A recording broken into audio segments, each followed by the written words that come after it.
Yo, what's up guys? Today we have a very special video. Today we're going to be talking about how to introduce the X-Men into the MCU. And it's going to be my MCU X-Men pitch. It's probably going to be a long one, so sit back, grab a snack, get comfortable, all that fun stuff. Because we have a lot to talk about today. It's a very long pitch. I've been working on it for a very long time. And I'm finally at the point where I'm happy to share it. And I also did kind of rush the ending a little bit just because today is Friday, tomorrow's obviously Saturday, and it's San Diego Comic-Con tomorrow. We got the Avenger trailer this Monday, meaning are we getting an X-Men casting or some sort of announcement tomorrow? I'm not sure. But potentially so.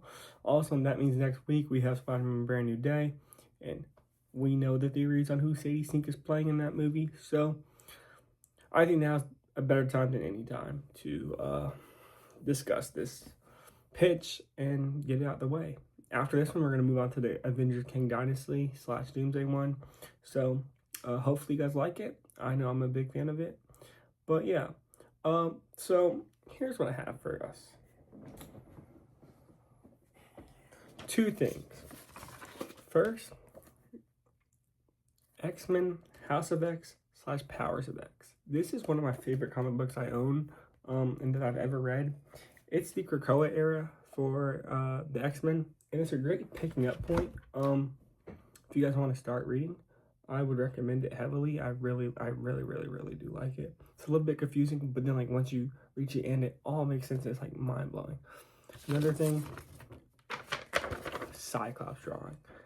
This movie is going to be a freaking love letter to Scott Summers' Cyclops. I freaking love that dude. One of my favorite characters in all of Marvel.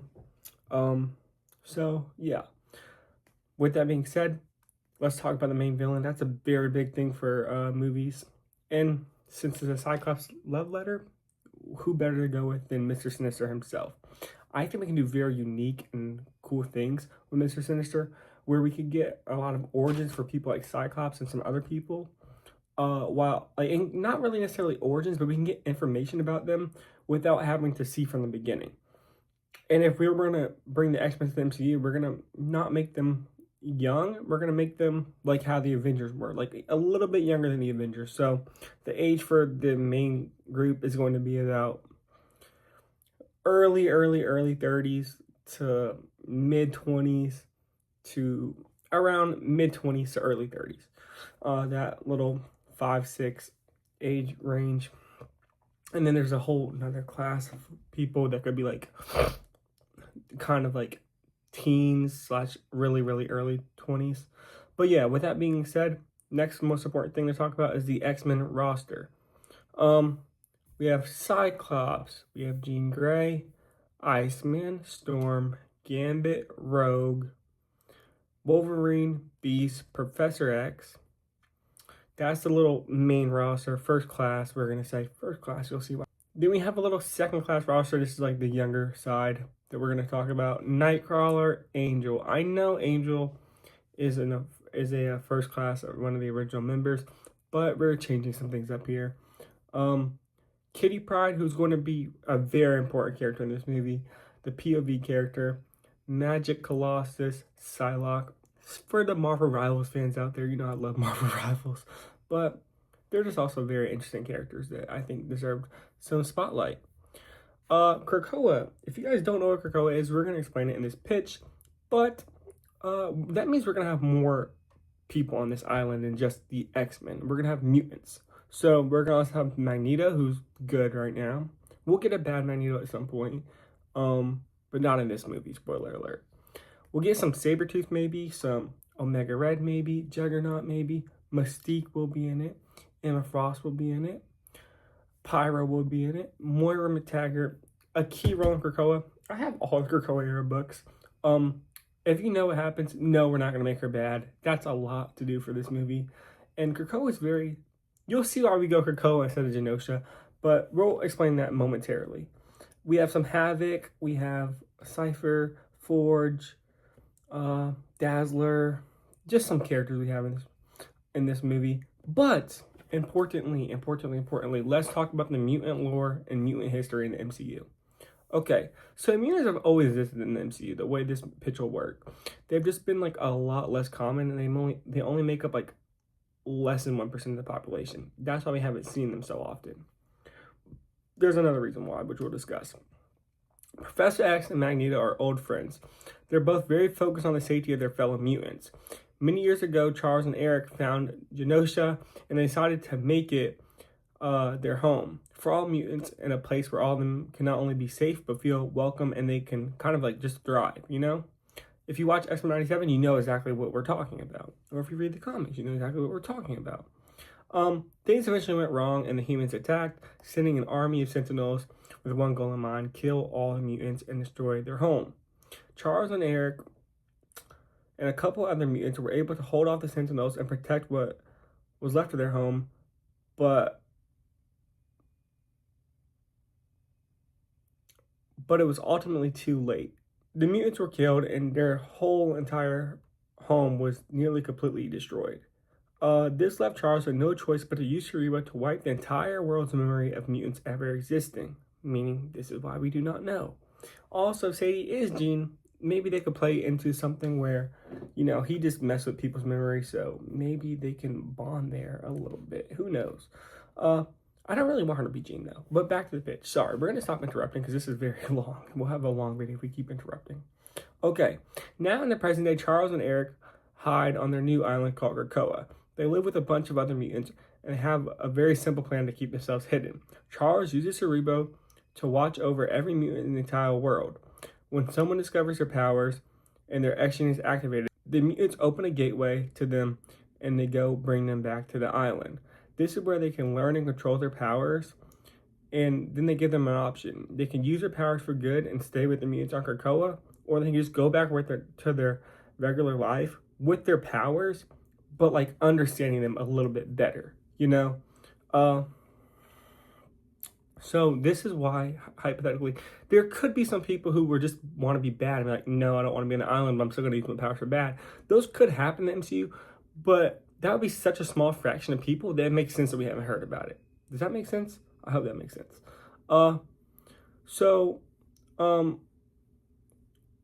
Charles and Eric have been doing this for years, and they've done it to every single member of their X-Men. They're actually co-leaders of this X-Men team. So here we go with the story. We start off exploring Krakoa. The mutants are living in peace. They're happy. Wolverine relaxes on the beach, and Iceman tosses him a cold beer. Gambit and Rogue are swimming in the ocean, and they share a kiss. Cyclops and Jean are training Nightcrawler and some other younger mutants. Beast, Forge, and Moira are in the lab running tests on one of the other newer mutants, Angel. Charles and Eric are having a private conversation, but it gets interrupted when Cerebro informs them of their new mutant popping up in California. Charles and Eric walk outside and find Storm walking around the island with a group of mutants. Aurora. A new mutant has appeared, Eric says. Storm sighs and asks them where at. California. Where's Scott? Charles asks. He and Jean are leading training. I'll inform him though, Aurora says. Thanks, and be safe, Charles says. Storm finds Cyclops in the woods. The professor has found another mutant, Aurora says. Cyclops smiles, kisses Jean goodbye, and gets ready to leave. A 17-year-old girl sits in class. All the students are packing up and getting ready to leave. Everybody have a great weekend, the teacher says, as the bell rings. Everyone rushes out the door, but on the way out, the girl reads the whiteboard. It has a graduation countdown on it, and the girl pauses for a second. She looks nervous, but she gets interrupted. Her friends yell at her, Kate, come on. Kate rushes out the door and catches up. You guys want to hang out this weekend? One of the friends asks. I'm actually not sure I'm going to be able to. I have to get ready for graduation, Kate says. Oh, come on. It's going to be one of the last times we can hang out before we split up and go on our own ways, her friend says. I know, but my parents really want me to do some more research on college, Kate says. Kate, we literally go to a boarding school. We're going to make it to college. We'll be fine, her friend says. I know. It's just my parents. They really want me to keep looking for the best option, Kate replies. Later that night, Kate lays in her dorm, looking through her computer. She's checking for her emails from colleges, but she's either keeps getting declined or no replies at all.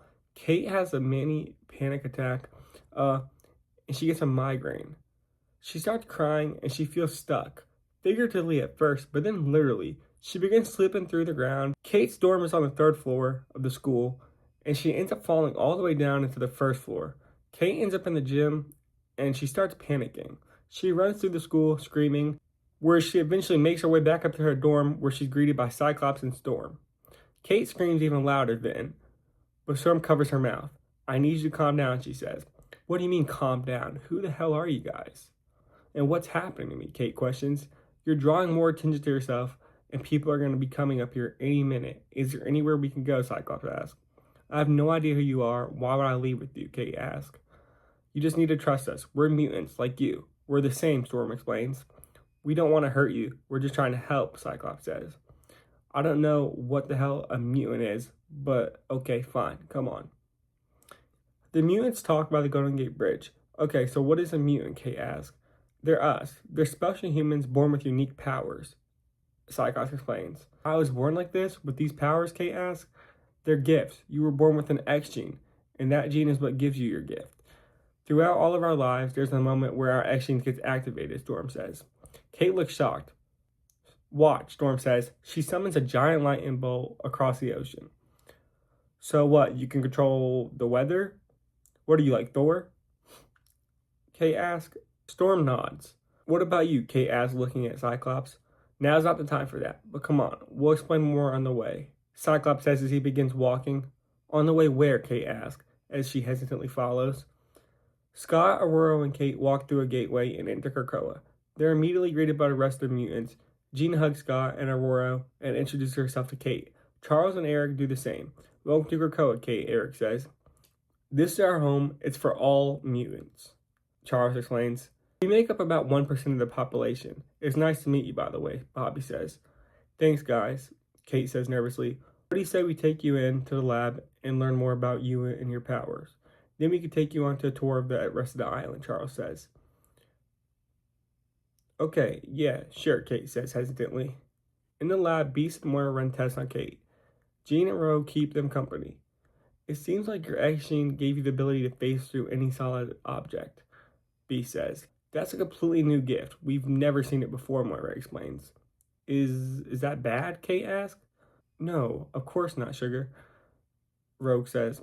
"There's no such thing as a bad gift. And plus, Hank's a genius. So is Moira. You're in great hands," Jean explains. "You guys can go ahead and finish giving Kate the tour. We'll do some more research and figure out how to control these newfound powers of yours," Moira says. Jean, Rogue, Gambit, Wolverine, and Iceman give Kate the tour. "Wow, this is crazy," Kate says. "Yep, you got any questions?" Iceman asks. Yeah, a few actually. Why have I never heard of you guys? And how did you guys ever even find me?" Kate asks. "Well, the professor uses the device called Cerebro. It allows him to track mutants whenever we pop up," Gambit says. "So that's of course how we found you in the first place. And I guess the answer to your second question is the same. Cerebro allows Xavier to wipe people's minds of our entire existence," he explains. "Oh, okay, that makes sense," Kate says. "Look, I know this seems like a lot, but everything's going to be okay. I promise you. We've all been where you are. We're going to learn your gifts and help you control them. That's if you want, of course. We have plenty of room on the island. The choice is yours." Jean says, "I'll stay. I'm not too sure how my parents are going to react, but we'll cross that bridge when I get there," Kate says. "Are you sure?" Iceman asks. "Yeah, I'll stay," Kate says. "Good choice, kid," Wolverine says. "And you can always go back home and visit," Rogue says. Okay, that was just to get us into the world and to basically explain in the movie the exposition of how the mutants have existed. So everything I just told you, we basically just ran through it twice, essentially. Okay, we cut to 5 months later. Charles calls some mutants to the Grove to explain their new mission for the X-Men. Cerebro has informed us of a group of mutants being held inside a Russian bunker. I have gathered each of you here to free them. I chose all of you for a specific and unique reason. You must work together to bring these mutants home. The group consists of Cyclops, Storm, Iceman, Wolverine, Nightcrawler, and Kitty Pryde. How did they get hold of them? I thought we were hidden, Kitty questions. I thought so too. I'm guessing the government has taken them and secretly been running tests on them under the radar. Either way, you guys must stop them, Charles says. Okay, consider it done, Cyclops says. But please remember the rule of our land, Charles says, as the group gets ready to head out to the Blackbird. As the team gets closer to land, Storm reminds them of their goal. The professor picked us because he knew we could do this quickly, quietly, and efficiently. Let's prove him right, she says. I'm not too sure me and you fit those parameters, Iceman jokes. We're the backup, Bobby. We can't let things get out of hand, Storm explains. Haha, get it, Kitty? Because they're a mega level, Wolverine jokes with annoyance. We're landing. You guys ready, Cyclops asks. Wolverine pulls out his claws, and the team gets ready to exit the jet. Storm plants a gateway back to Krakoa in case of an emergency escape, or in case they need to come back in the future. Kitty, I need you to phase down inside and give us recon, Cyclops says. Kitty nods and sneaks inside. She hides in a corner and tells them, there's tons of soldiers. They're guarding the door and watching over the cages. Thanks. Kurt and Logan, stay together. Ororo and Bobby, I need you by me, Cyclops says. You got it, Iceman says. Cyclops blasts the bunker doors open. Nightcrawler uses his powers to teleport Wolverine to the back with Kitty. Together they clear all the people guarding the cages. Meanwhile, at the front of the bunker, Cyclops, Storm, and Iceman work together to clear the entrance and make their way to the others in the back. Logan, remember, no killing humans, Cyclops says. No shit, Slim. I haven't used these bad boys on any humans yet. If you like, I could start with you, though, Wolverine says. Cyclops scoffs. I'd like to see you try. Boys, we got a mission to do. There's mutant lives at stake. Storm gets them together. The X-Men group backs up further inside and starts freeing all the mutants from their cells. The mutants are weak. They've been tested on and beaten on. There's an older brother and a younger sister who are the weakest of them all. Cyclops helps a brother while Wolverine helps his sister. The X-Men helps them reach the entrance to make their way home, but when they reach the top, more backup has arrived. They've been ambushed. Get back inside. There's too many of them, Iceman says, as he uses his powers to make a giant ice barrier to prevent them from entering. The mutants take cover and start trying to figure out their ways out the bunker. Kurt, I need you to teleport them out here one by one. Get them back home to the island, Cyclops says. Nightcrawler does as he's told.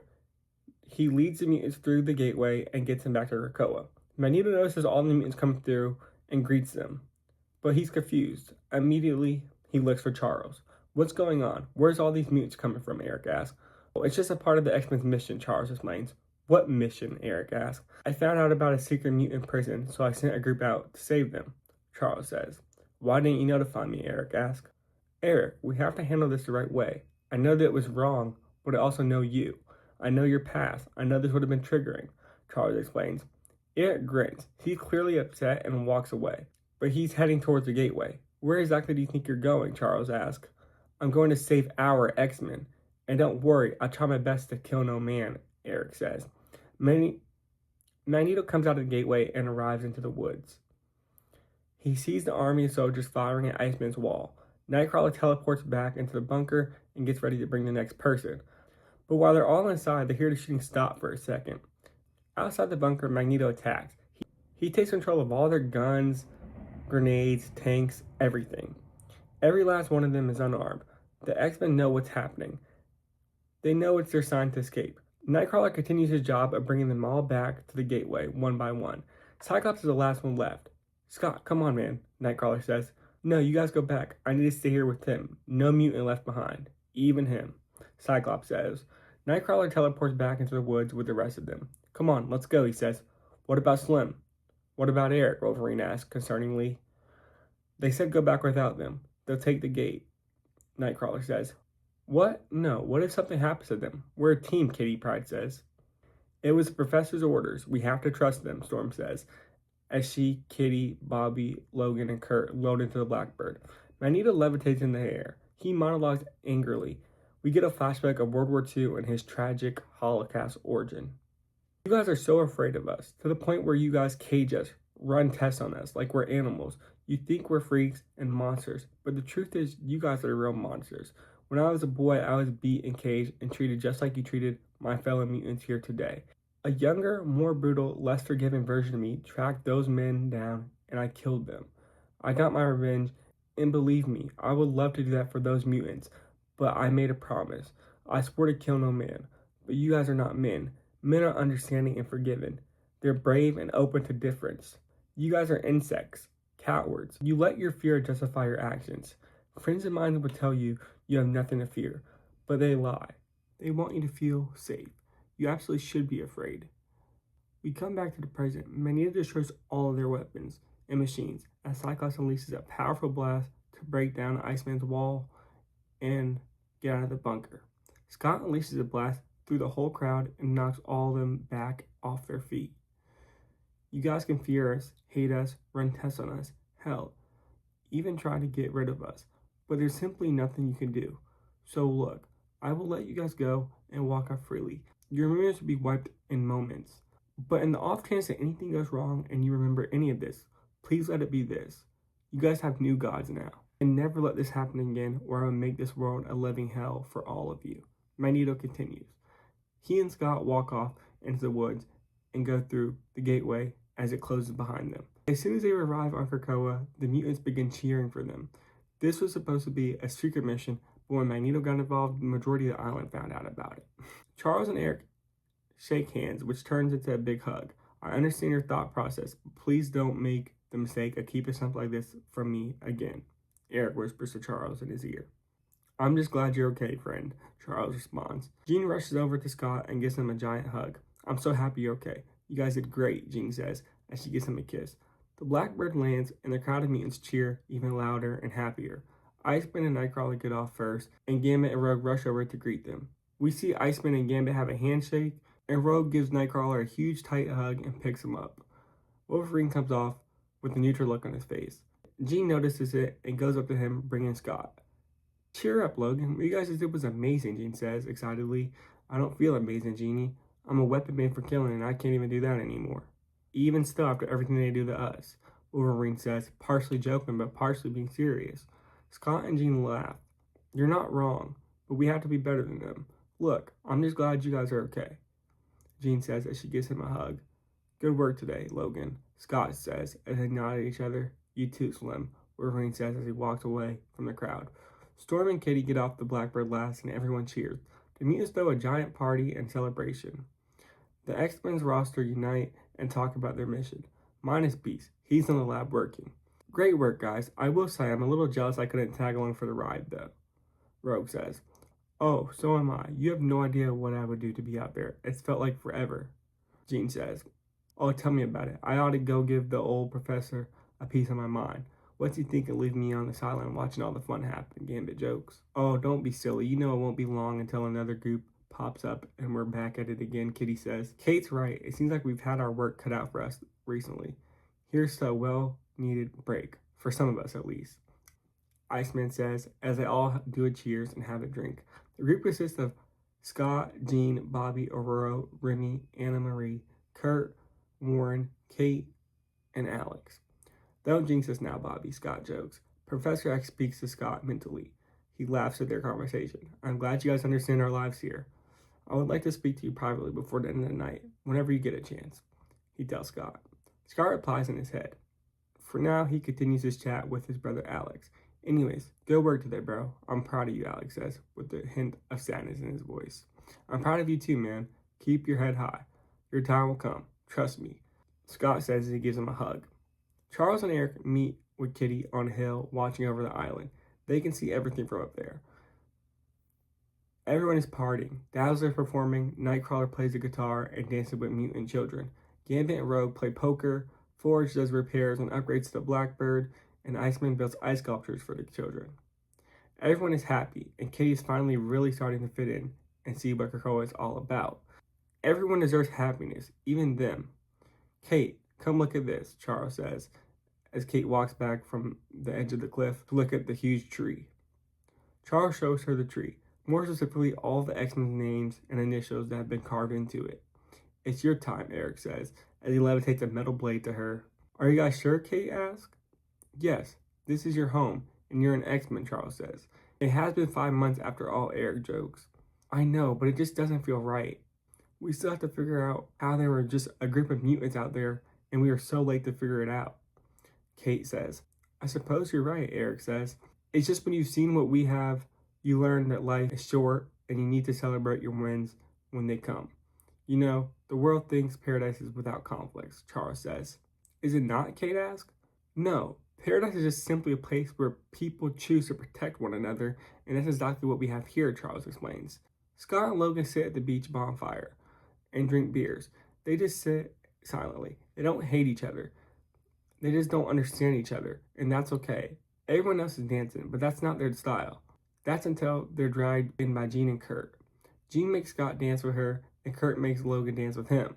Mystique watches a happy Kurt from a bar alone. No one notices, and she's extremely lonely. Scott dances for a little bit, but after a few minutes, he leaves the party and heads to Charles's No Space, a hidden room in Charles's House of X. What is it? Scott asks. Scott, you're my very first X-Man. When you came back from the mission today, I could tell something was off. And you know, I respect you too much to go through your mind, Charles says. I'm not sure you could actually get through my mind if you tried. I'm getting pretty good at blocking some stuff out since being with Jean. Scott jokes. Let's never have to find out. But Scott, I'm being serious. Is it what I think it is? Charles asks. Essex? I mean, it's hard not to think of him when I saw what I saw. I mean, what he did to me and Alex, he ruined our lives until we found you and the rest of the mutants. Scott says with a hint of fear in his voice. It's hard to shut down a possibility entirely, but there's nothing to worry about. If he's back, we'll take care of him together as a team, Charles says. No, as a family. You know what I did to him for what he did to my brother. You know I won't let him hurt anyone else I care about like that again. Scott says, determined. Well, while you were partying, Beast and Moira have been running tests. The New Mutants results should come back tomorrow. I'll talk to Jean, Oro, and the rest of the council in the morning. Hopefully we can get some answers, Charles says. Sounds like a plan, Scott says as he leaves the room. The next morning, Jean wakes up and she's called in for the quiet council meeting. The people seated are Professor X, Magneto, Moira, Storm, Beast, Emma Frost, Nightcrawler, and Mystique. Sorry, Scott's asleep, Jean says, as she takes the final seat. Good. He needs to rest after yesterday's mission, Magneto says. We actually called this meeting to discuss the mutants rescued yesterday, Xavier says. What about him? Mystique asks. Moira, Hank, which one of you wants to explain it to us? Xavier asks. I'll let you have the floor, Hank, Moira says. Okay, well, you see, Moira and I ran tests on all the mutants that were rescued yesterday. The results are rather underwhelming, if I'm being honest. That is for most of them, at least. The brother and sister stood out to us. Their names are Piotr and Ileana. They seem to be the most powerful ones out of their group, but they were also the weakest of the group when we first found them. Beast explains as he activates a hologram of Piotr and Ileana. It appears above the table. They take a look, and Beast activates another display. This one shows DNA scans rotating through the air. Most of the rescued mutants suffered severe malnutrition, repeated physical trauma, and excessive genetic experimentation, Beast explains. Piotr has Putin. His mutation allows organic steel to replace every cell in his body, Beast explains. Ileana Rasputin. She can teleport through dimensional gateways, along with traces of mystical energy unlike anything I've encountered. Beast continues. Nightcrawler leans forward. Magic? He asks. It would appear so. In simpler terms, he's super strong and durable. He can transform his body into steel, and she can create portals called stepping discs. She's trained in some form of sorcery, Moira continues to explain. Someone is collecting extraordinary mutations, not random ones, specific ones, Emma says as she studies the scans. What should we do? Is there some sort of vote or discussion to be had about them? Mystique asks. We can interrogate them and get more questions if you guys would like, Professor X suggests. Well, we can already assume a lot. When we found them, they were so weak because they were used, abused, and tested on the most. The question is, by who? Storm asks. And why? Jean asks. The room grows uneasy. Emma's right. Someone wasn't just imprisoning mutants. They were studying them, Moira explains. Beast hesitates, and everyone notices it. Hank, what is it? Xavier asks. Beast slowly changes the display. A strange genetic sequence fills the room. This DNA doesn't belong to any of the rescued mutants, but we found traces of it in every single blood sample, Beast says. Meaning, Mystique asks? Meaning whoever performed these experiments left their own genetic signature behind, Magneto says. Almost intentionally, Storm says. Emma's expression changes. She recognizes it. No, Emma says quickly. Everyone looks at her. Emma? Jean questions. Emma stays quiet for a moment. Years ago, before I came to Krakoa, I heard stories, rumors, about a scientist, a man who was obsessed with mutant evolution. Someone who believed mutants weren't the next step. They were unfinished, Emma explains. Magneto's face hardens, and Charles immediately notices it. His and Scott's suspicions from last night were accurate. Eric, you know who's behind this? Jean asks. Magneto doesn't answer immediately, but he eventually does. Nathaniel Essex, he says. The council's completely silent for a moment. I never heard of him, Nightcrawler says. Be grateful, Magneto replies. You know him? Mystique asks. Only by reputation. He has existed for a very long time, always in the shadows, always experimenting, always disappearing before anyone can stop him, Magneto replies. He doesn't just kill mutants, he improves them. Or at least that's what he tells himself, Emma says. Jean crosses her arms. Then we find him, she says. Storm nods. Before he finds and hurts anyone else, she says. Mystique speaks up. Or he already has. We need to be careful and think logically. Sinister's been after me for years. He's been fascinated with cellular shapeshifting abilities, she says as she looks at her son, Kurt. There's some built-up tension between the two of them. Then maybe this wasn't a rescue. It was bait, Magneto says. Charles looks around the table. He sees fear, doubt, and anger. But mostly, he sees determination. Until we know more, Krakoa remains sealed. No unnecessary mission, no one leaves alone, Xavier says. But I will say, Storm and Jean, assemble a field team. Find the source of those laboratories quietly. Jean nods. Who's leading? Jean asks. Charles looks towards the empty captain chair, where Scott sometimes sits and listens to the meetings. Then he looks back at Storm. Scott has spent enough years of his life fighting ghosts. This mission belongs to you two. Co-lead, as Eric and I would, Xavier says. Storm exchanges a glance with Jean. They both understand. Charles, are you sure this is a good idea? Emma asks. We're risking exposing ourselves and our nation to try finding someone infamously difficult to catch, she explains. Emma, we need to try. There's mutants' lives at stake here, Jean tries explaining. No, Jean, we can't just save everyone. Do you realize how good we have it here? Do you understand how hard it is to reach this point? Mutant kind is starving here, Emma explains. I think Emma's right. At a certain point, we have to protect ourselves, our home. The risk is too high. It's too dangerous, Mystique says. We have to try. This beautiful home is something all mutants should be able to experience no matter what, Jean explains. Emma and Raven, we understand your skepticism, but you have to trust us. We'll bring back answers and we'll do so safely, Storm assures the council. No, I can already see how this is going to end, and I won't let you guys destroy our home. I call a vote, Emma demands. The vote ends in a vote of 6-3. Charles, Eric, Jean, Aurora, Kurt, and Hank are in favor of the attack, while Emma, Raven, and Moira are against it.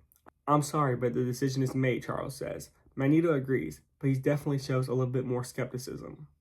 More importantly, there were mutants being held for an extreme amount of time, and we had no idea. The X-Men can go on this mission, but Mystique and Emma are correct. We need to protect our home. We'll stay back and make the necessary improvements, starting with Cerebro, Magneto says. Charles dismisses the meeting, and everyone begins to leave. Everyone except Magneto. He remains standing, staring at the DNA of Sinister. Without turning around, Magneto says, Charles, if Essex is truly around still, our secrets are already gone. Charles doesn't answer, but he knows Eric is probably right. Yo, what's up, guys? Sorry, we're going to cut the video here. We want to get at least a bit of this out. It's going to be a huge video. I didn't realize how long it was going to be. I think we have to edit ourselves, so it's going to take a lot of time. I don't have an editor, obviously. But I think right now we're looking at about an hour and a half, and I don't want to put that all in one video. I don't think anybody will watch it. People might not watch this one still. But if you are watching this and you did make this again, thank you so much.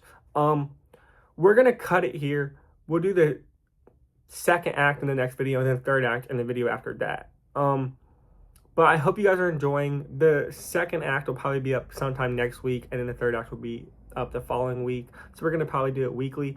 I just want to get at least a little bit of it out so you guys can see it, get interested in it, hopefully, get invested into it. I'm wearing my Spider-Man shirt. We're going to see Spider-Man tonight. So I want to get it out because Sadie is likely Jean, and I just want to get out how we do the X-Men. In this pitch, obviously, she's not Jean. So it's probably not super likely this would happen. But even still, with what I'm assuming is going to happen in the movie, maybe this could still work. Maybe Jean would just kind of be that introduction character, maybe. But we'll have to wait and see, of course. Thank you guys so much for watching this video. We're going to try getting the next parts up very quickly. But they are very time-consuming to edit and produce. So we'll just have to see what we can do.